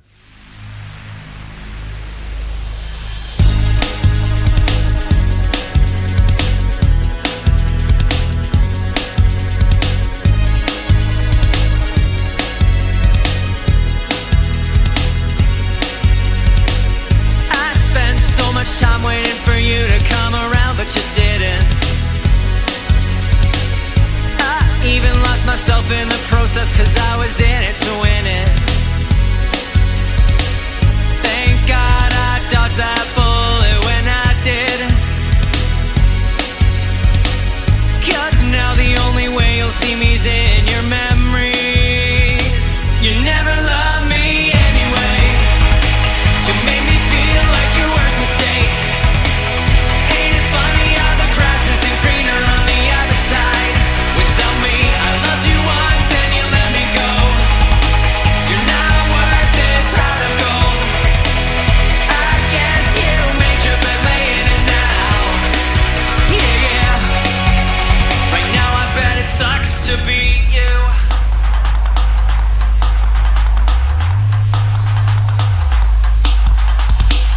I spent every goddamn day thinking you'd leave. I never thought that the best thing for me was if you left. Thank God you opened the cage and let me go. Cause now the only way you'll hear from me's on the radio. You never loved me anyway. You made me feel like your worst mistake. Ain't it funny how the grass isn't greener on the other side? Without me, I loved you once and you let me go. You're not worth this heart of gold. I guess you made your bed laying it now. Yeah, yeah. Right now I bet it sucks to be you.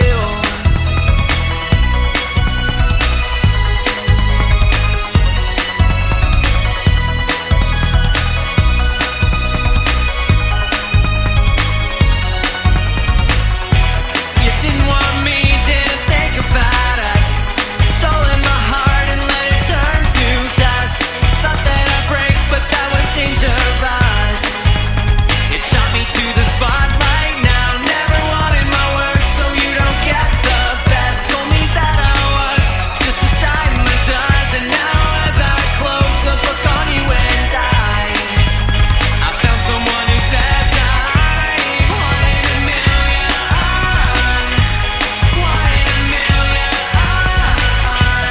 1 in a million. You lost your chance at 1 in a million. You never loved me anyway.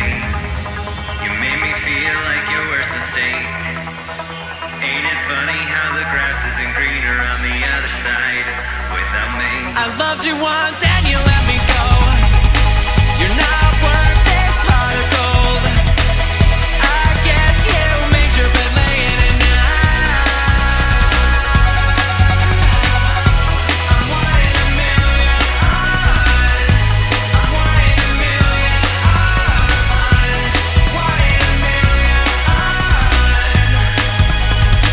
You never loved me anyway. You made me feel like your worst mistake. Ain't it funny how the grass isn't greener on the other side? Without me, loved you once and you let me go. You let me go. You're not worth this heart of gold. Never cared. I guess you made your bed laying it now. Yeah. Right now I bet it sucks to be you. 1 in a million, everybody. Nice. And I do need to address that there's a couple people on this track that I forgot to talk about too. Actually, backup vocals were done by James Palmer, who is also a band member of mine who plays fantastic piano, and he can play guitar, and he's an all-around great musician, that one. Excellent. But the idea of this whole project and this album was to work with people. I reached out to every single person that I had ever been in bands with to see if they were interested in working on this album, and people who said yes were on it, and people who said no, well, Done deal. I'd never talk to them again. Well, I would talk to them again, but I wouldn't Filthy I wouldn't peasants. hold out the olive branch because I'm Yeah. over it, and they're clearly not. Another religious reference. Right? It was Adam and Eve, not Adam and Steve. Now let's talk about. At one point, I was almost seeing an Adam and a Steve at the same time because they were both interested in me at the same time. So I thought that was really funny. A funny analogy. Now let's talk about 3 names that did not originate in the Middle East: Adam, Eve, and Steve. So All of them together, though, maybe. Maybe. Ooh, a threesome. Adam and Eve Steve. that's right. That would be the Adam, shittiest Eve, name and Steve? ever. Hakeem, Adam and Eve Steve. Listen, Andy made a comment the other night that like way topped my. Stomatomy. I feel like I need to meet this Andy guy. I've never met You him. probably, I think you met Andy. No, I don't think I have. Maybe not. That's very quick. No, you meant it. No, maybe not. No, maybe not. Fuck it. So 1 in a million. This is I your always clap, first. and he always has to fucking take that out afterwards. That's I do, and you do. I Yeah. know. This podcast is brought to you by Rob peeking The the clap. mic with all his claps. And Marla with her laugh. Me picking the mic with my laughs. Oh, so many people in Brought North to Bay you have the by clap. I'm not surprised. I'm not surprised either, to be honest with you. One of the only tests you don't have to study for. Sorry, what were you saying? I was just going to talk about your song. You know what, I mean, actually? I don't We're have. gonna get serious. Oh, we were Well, going I don't have to get serious, but I can talk. I can talk about the song without getting serious. I'll get serious with you. All right, let's go. No, Oh, you meant in a that's it. different That's way. the- I was that's talking. not- I thought you meant That's the about. extent. Well, you're the one leading this thing, so I'm just kind of following with it. Oh, okay. I thought you were going to get serious about the music. So you Oh. meant serious with me personally. Well, we can do both. I thought we'd been there. I thought you were over it. I thought you'd had the tour, and you're like, that's it. Yeah, exactly. Sometimes it's nice to dabble in it a second time just to see if you like it the first time, you know, maybe. Yeah. I mean, you did cry a lot. Well, I mean, you were forceful. Well, There were those chains. That's, oh my god. so Hair. who did the guitar work on this? So Zach, Okay. my friend Zach did the guitar work on this, and then, like I said, James did the. Actually, I think the next song that we're talking about. You're gonna hear the full capacity of what James can do because he played piano on the next track, and God, you know, James and Zach were there through some of the shittiest times of my life. And It's cool. They stuck by you, I was man. gonna say they stuck it through. after 10 years, like James came into the picture about 6 or 7 years ago, but Zach's been there my whole life. I've known Zach forever, and he's one of my best friends, you know. And he's gone off and got married and has a kid and another kid on the way, and you know, we very rarely keep in contact because we're so busy. I'm busy with my music, and he's busy with his life. But, you know, we still come together, and I think if I was to message him and say, hey, be on the second album, I'm sure he would do it because that's just how we've been. So it was an honor for me to be able to release a single as a solo artist with them two on the track. That's cool. Yeah, very cool. It was a very cool thing because that was the whole point of the whole music was, you know, I'm going to do this. This album is going to be about me. It's going to be about my music. But those people who are working on the album with me, as I grow in my popularity, they're all going to grow in theirs as well. And as I grow as a musician, they're all going to grow with me. And that was my whole idea of the album. And it's worked so far, There you go. I think. And how did you get connected with Ben Leggett then for production purposes? You know, I think Ben and I had known each other from years ago when I was in a band, and he was just going to the shows, you know. I was in a pop band, and we were performing with metal bands, and it was, I remember those days. Yeah, and we did a couple shows, and we shot a music video, and I really don't know how Ben and I got in contact. We did, somehow. It just happened, and, you know, it was an opportunity that I had to finally work with him. It was an opportunity for us both to work together, and I think, you know, I would do it again. I really enjoyed working with Ben. It was nice sitting with him. He was great to talk to. He was great to throw ideas at. Mm-hmm. You know, he didn't get annoyed when I was like, no, this is still not working. Like, for the love of shit, take the auto-tune off my voice. I sound like Cher. Like, we had a good working relationship in that sense. That's fantastic. And I think it was new for him because he hasn't really, not to my knowledge, produced many pop stars, like pop music. No, not in North Bay. You are definitive in North Bay. Which is weird for me. I Yeah, never but would have thought that. This is not a metropolitan area. No. Yeah. And no, I mean, when I was talking to Mitch Melange actually about it the other day, and what you play and how you perform is so not North Bay. Is that a good thing? Well, it is in the sense that it is in the sense that you could go further than North Bay because there is a demographic out there that would be into it, right? Hockey town, North Bay, maybe not so much, but You know what? I mean, with that said, though, with that said, I mean, I agree with you. I feel like there's bigger things in North Bay, but North Bay's been hugely supportive. oh, absolutely, I'm sure. Yeah. You know, like I can't complain about North Bay. I will always come back to North Bay. Like there will be a time where I will be on tour and I'll come back to North Bay and do a show because that's my home roots and stuff like that. But no, I mean, you're right.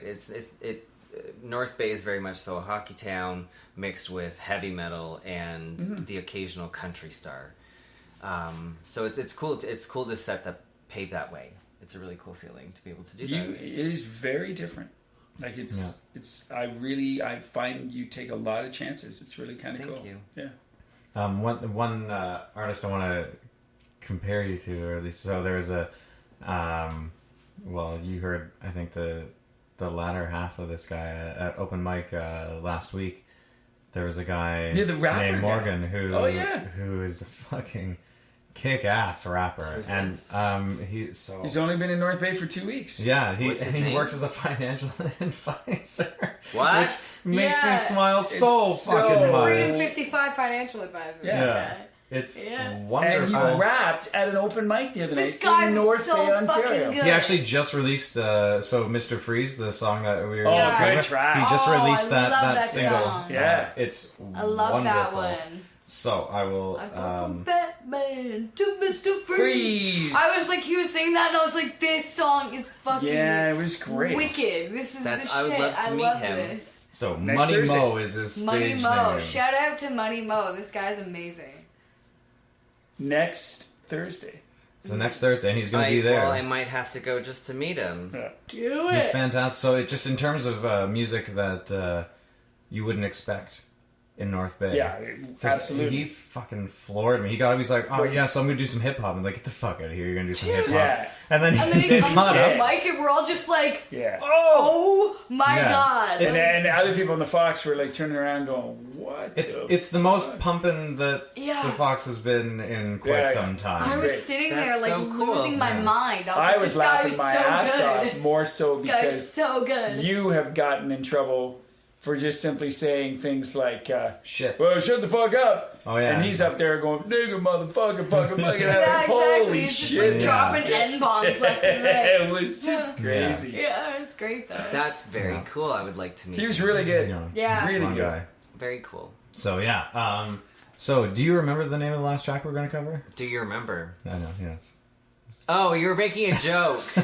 Oh, Anthony, that was cute. Thanks. I got what you were doing there. Good. You picked Actually, up. this song is probably the hardest song I've ever had to record in my life. Is it gonna be the hardest to listen to as well? Oh, you know what? No, because it's kind of like those other songs on the album where I don't feel that way anymore. This song I had written this song, and I will go into detail on this one. I had written this song 2 days after the divorce. Oh, shit. 2 days after, I was sitting at the piano and I was crying, and I wrote this song, and then I had released the video. When I released the video, that went viral, and he had contacted me to say, hey, I hear that you've gone viral. And I said yeah, and then I said, well, I wrote this song, do you want to hear it? And I sent it to him. And he never really supported my music. There was never a time in my life, in my career, in my relationship where he ever told me that I was hot. He ever told me that I was good at music, or that I pulled it off. We did a show. We did a show one night. I had rehearsed for weeks to do this one show, and literally halfway through the first song, he pieced out, went outside and got stoned, and thought that I didn't notice that he wasn't there throughout the whole set. So I had recorded this song, and I remember sending it to him, and his response to it, the last words we ever said to each other, ever, was, "It sounds like Adele, it's kind of sappy." And that was the last thing we ever said to each other. Wow, I thought that was going to end slightly different with him No. actually giving slightly some bit of a fuck. No, Wow. that was it. There was no fucks to be given, and that was when I realized that, there's nothing to work on here. And so, as much as it's a sad song, as much as I cry, and and listening to it sometimes is like, oh, I get the feels, but it's a different feels now. It's not the sad feels that I would have gotten. It's probably more the retrospective. If only this had been different and this had been different. That kind of stuff. And that's what it was at the time when I wrote it. Yeah. But I mean, you can really tell in the lyrics that this is a person who is at rock bottom, and what comes next you don't know, but I know, and that's all that matters. Right? And people are going to know soon with the new album And coming people out. are gonna know in the new album. Yeah. All right. Well, do you remember?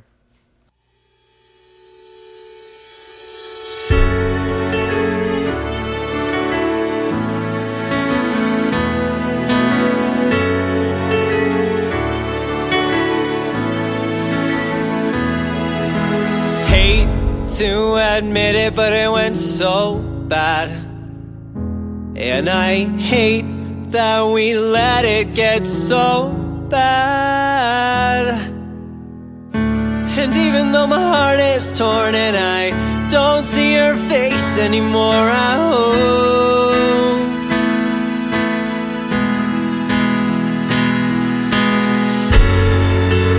you still remember calling me baby and saying we'd have so many years to come. It broke my heart when you said it was over, but I want you to know that I understand. You couldn't find you, and I thought I lost me, but I want you to know that I wish you well and you find peace.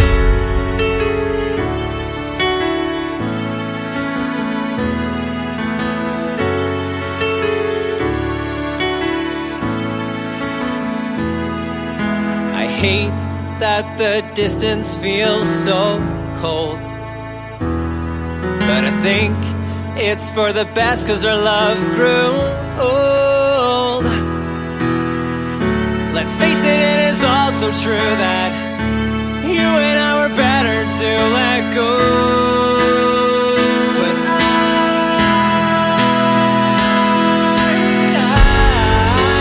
I still remember you calling me baby and saying we'd have so many years to come. It broke my heart when you said it was over, but I want you to know that I understand. You couldn't find you, and I thought I lost me, but I want you to know that I wish you well and you find peace. I know I have been broken down, but I'm on the rise. Oh, hope you find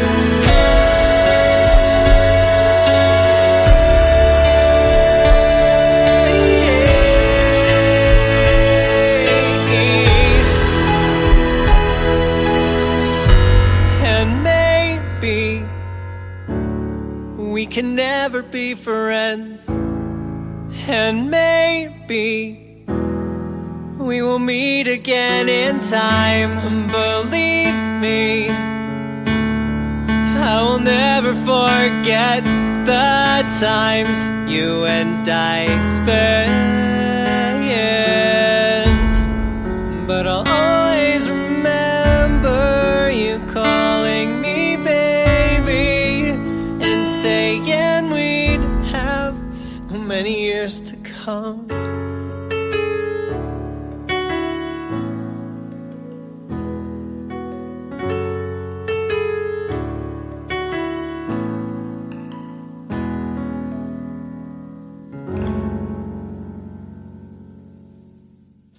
That's Do You Remember? Do you? Unfortunately, I do. Oh, got it. So it wasn't a blackout night then, after all. No, I remember when you played that for me, and it was just after I was separated, and like those words, they hit. Yeah. And you know what initiated this song was, and Rob, you know this, and I've said this before. The day that everything went down, the day that everything went down and the whole relationship fell apart and he left, I had to stay at my sister's house for a week because I couldn't be in my house. Because after 4 years of being in a relationship with somebody in your house, it's kind of hard to be there. So I stayed at my sister's house for a week, and when I finally got home, I was emptying out all the drawers of all the Valentine's Day cards, all the birthday cards, and I opened one of the fucking birthday cards that said, I love you, babe, here's to another 50 years. Yeah. And, clearly it was over. So there wasn't going to be 50 years. There wasn't going to be anything. So it inspired me to write this song. I sat down at the piano and cried like a baby for hours. And, I thought I was over it when I was recording the song. But literally this song I had to take lyric for lyric. I couldn't just record the song. I had to do like word for word pretty much. And then put it all together because I was crying so much. And it wasn't because I was sad that he was gone or anything like that.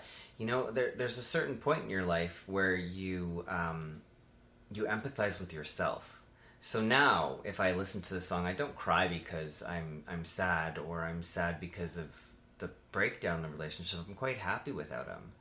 But it's you kind of empathize with yourself. I know what I was feeling in that moment. I remember where I was at, and it was a dark place. It was awful. I don't really, I've read that we don't forever grieve the loss of the person, but we grieve the loss of the dream.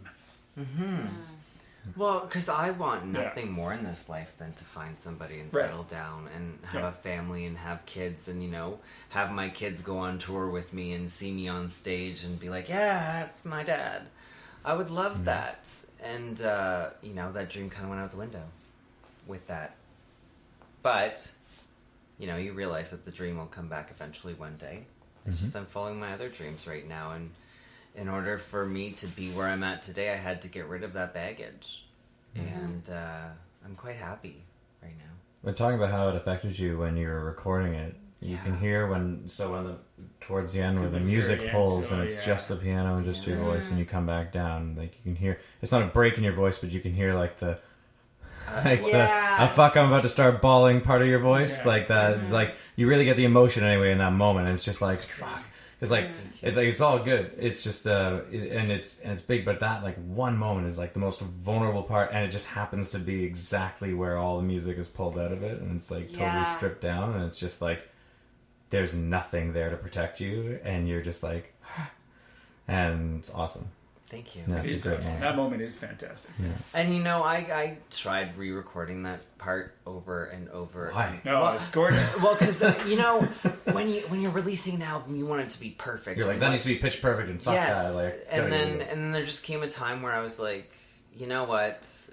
Who am I without my vulnerability? That's who I am. I've always been a vulnerable person. I've always worn my heart on my sleeve. I've always told everything to everybody, because then there's no secrets, and I can't be, I can't be held accountable for something that I've already fucking said. No. You can't use it against me or blackmail me. Here! Right. You can't blackmail me if I've already said it. Yeah. So, I just left it, and that's what it was. No, it's great. It's usually the song, because it's the second last song on the album, and it's usually the song that people get to, and the whole room goes silent. Like, after the song is over, everybody's silent. And I never know how to take that, because I'm like, why is everybody so silent? Because they've all had it. They've all experienced it. And I've already had time to process it already. Like, right, I've had time to process the song because I've heard it so many times. But when people hear it for the first time, it's interesting to see their reactions.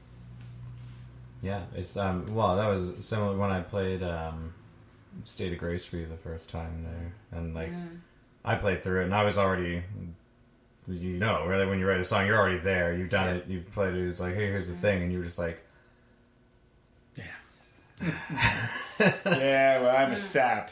no, I know. No, but you know what? No, but to be totally honest, like, so maybe so, but I'd like to say you're in tune more, and you're one of the best audiences to have when introducing new music, I think, because first of all, if you felt it, I can tell on your face that you felt it before you say anything, which is amazing. And then if you didn't like it, you're going to tell me straight up what it is you didn't like about it, and that's fantastic. So it's wonderful to have a friend. That is why I am now a guest host.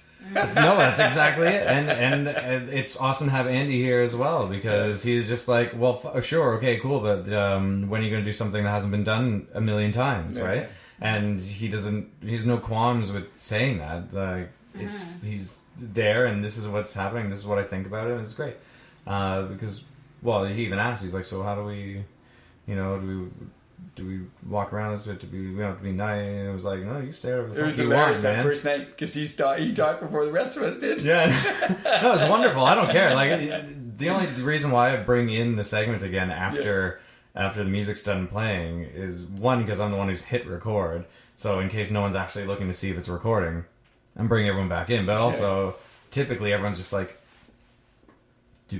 do we say anything? Do we say anything? Doesn't matter. Starts. Andy sees me hit that button, and he's like, so anyway, Oh, for Jesus sakes! here he is again. I feel like I need to meet this Andy. Yeah. He's great. Well, I mean, I assume he'll be back for Oh shit! It's doing future that thing it episodes. did the other night, maybe. Oh, maybe not. No, it's not. What's that? I thought it had shifted. But it's Oh, fine. well, yeah, when the line hits there, it'll shift forward again, so you see the next We're bit an that's hour coming. and 42 But minutes. you are. This is so. I would listen to this. Not only is this the. Well, yeah, because you're on it.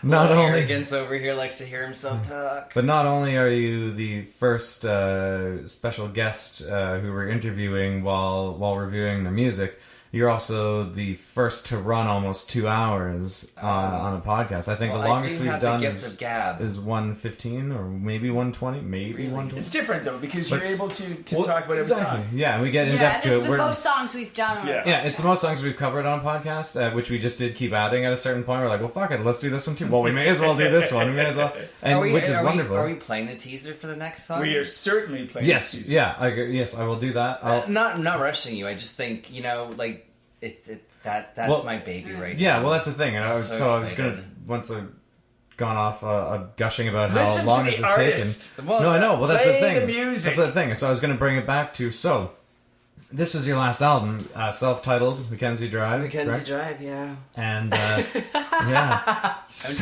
I'm just laughing. So now you're working on your second album. Working title is I am playing with a couple. We'll leave it alone. We'll leave it alone. Okay, We'll leave perfect. It, we'll This leave is it called. alone. We'll leave it alone. We'll leave it You know, alone. I definitely. In fact, that's a great fucking title. It is a great title. I'm yeah, taking it now. Though, Just so. just think of caution tape and danger tape as a costume, and yeah, Perfect. Gosh, and Dave is a guy. And that's Yeah. all, right? that's all. Okay, perfect. That'll be an interesting photo shoot with a parrot on your shoulder and nothing but caution tape around you. Fantastic. I love Well, it. so let's give a listen to the teaser. The song is called Trouble. That's useful. That's useful, yeah. Don't bite the hand of the one who feeds you, gonna get yourself in trouble. Don't bite the hand of the one who feeds you, gonna get yourself in trouble. Don't bite the hand of the one who feeds you, gonna get yourself in trouble.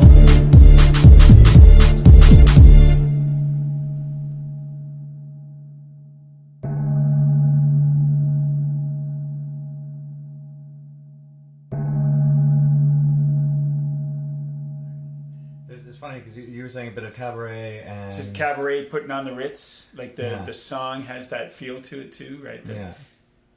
Like, what's that other one? Constantinople. You know the one? Oh, yeah. That's right. Yeah. Yeah. So musically, video wise, I got Oh, video-wise, I got Cabaret. I got mixed Clockwork with Orange. Clockwork Orange. Exactly. I got Alex right in there. That's what I saw. Yeah. Clockwork Orange. Link below to the teaser video. Check that out so you understand what the fuck it is we're talking about. Yeah. When did we start hitting record? I'll cut out the stuff about Thank the you. previous story. Yeah. Thank you. I just realized, oh fuck, I didn't know we were recording. Especially when you said you went back to the reserve, you kind of gave away the whole fucking story. Yeah. So don't worry. I got you. Thank you. But anyway, the song's called Shovel, and it was it's been a journey to record this song because it's a whole new sound for me. Things that and when you hear the rest of the song, it's very much so me poking fun at myself, and the chorus is emphasizing the fact that it's kind of a warning song to anybody who wants to try and come into my life. Because I'm not exactly as prim and proper and as nice as people think I am. You're a pretty pair. I'm like a porcupine. You push me into the corner, you back me up, or you try to hurt me, and I'm going to destroy you. You try to belittle me and make me feel like I'm a piece of shit compared to you, and I will destroy you. And it's kind of like it's poking fun, but it's also a bit serious and a bit. The title of the album, my friends, is either Porcupine or Cobra. What I would do is I would go with Badger, because badgers are fucking Honey badger. Scary fucking. Because you're creatures. sweet, but you don't give a shit. Oh goodness. Throw back to the start. That's of why the, I was thinking. I always think of YouTube badgers and how freaking ferocious they are. Well, and that's, I take pride in being a nice person and being empathetic and being able to counsel people and work with people. I take pride in that. That's who I am. I'm just, I'm a caring, nurturing person. But you fuck with me and I'll flatten you. Because everything that you tell me over the years that are all those things that make me a good counselor, I will use against you when you try to hurt me. And so that's what this is about. Listen up, kids. Stay away. Don't date Mackenzie Drive. Caution tape right there. Yeah. You've already heard some testimonials about some incidences with Mackenzie Drive this evening. So as you know, he's a little forceful and doesn't matter how wet you are. Well, you would never think of it because I look like a woman in real life. So people just think that I'm a woman, but they have other fucking things coming to them. Or in them. Right. I do think it's cool that I'm in the presence of two of the men with the coolest fucking hair in North Bay. Do you know how I met Anthony? At a hair show? Well, no, because I had added I had added Dana to Facebook, and I had added everybody who was on Zastrozzi. I added a whole bunch of them to Facebook because I was like, I just wanted to make friends. I just wanted to get to know people because I was so secluded with the 4 years of hell. And I remember saying to Dana, I was like, so who was the guy who was the main character in the play? And Dana was like, oh, that's Anthony Leclair. And I was like, he kind of looks like a hot Jesus. Yeah, he does. He does. Like, he does. Like Thank you. Blessing. Sexy.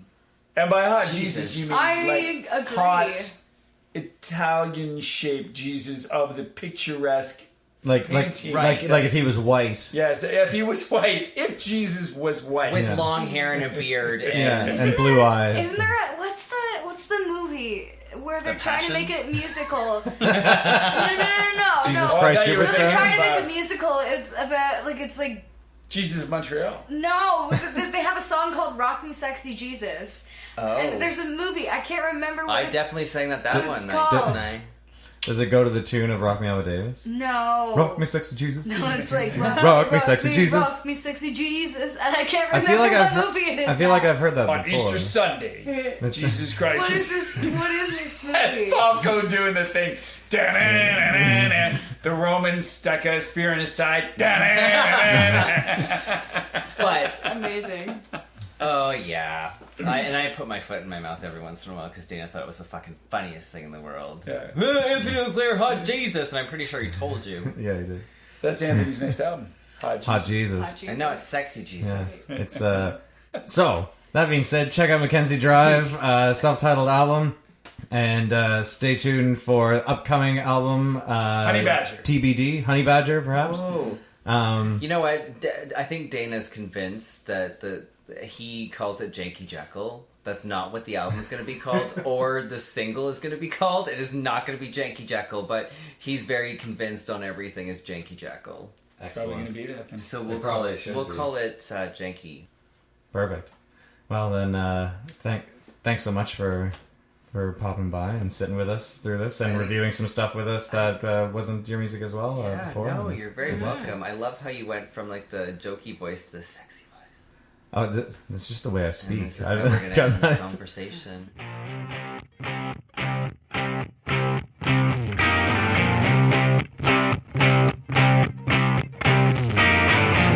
Swept Media.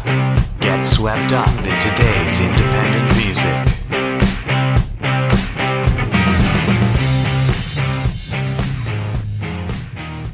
Is this where we do the thank yous? Oh, we're recording this right now? Yeah. If we're gonna do you don't want to do thank yous on the mic, is that? Oh no, I'm totally fine with that. What? I don't know. You're like, is this where we do the thank yous? I was like, what? Well, just because it was at the end. It was the end of the thing, and the last Oh yeah. thing came on, and you were like 2 hours, and I was like, oh, is this where we do like the kiss and make up on the microphone? No, see, the problem is with these podcasts is it just kind of ends. We never really know exactly where the end You know what? But so Malcolm thinks that's the thing that needs to change, but I think that's going to be a staple of this specific podcast. That's our charm. Because we have the definitive opening, and then we're just like, yeah. So anyway, that's the thing, and So the next one check could this shit out. continue right after. And we're just like, check this shit out, and blah, blah, blah. And then we do have the outro as well. And then after that, there are typically bloopers of some sort, things that are funny. that's fun. And then if anyone listens beyond the outro, if they don't, well, then they can fuck themselves because they didn't pay enough attention. So, is the way I feel. He may look like Jesus.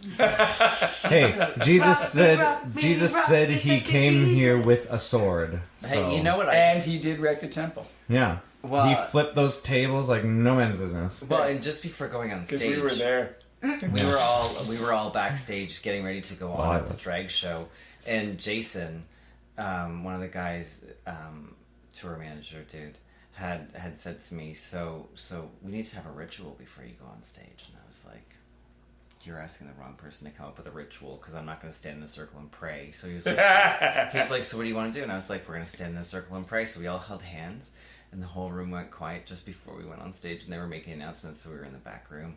And I was like, Jesus once said, suck my dick. And I did. And now we're here. You're welcome. Let's go. Fantastic. If that's not a way to leave an episode, I don't know what it is. That's amazing. Jesus once said so.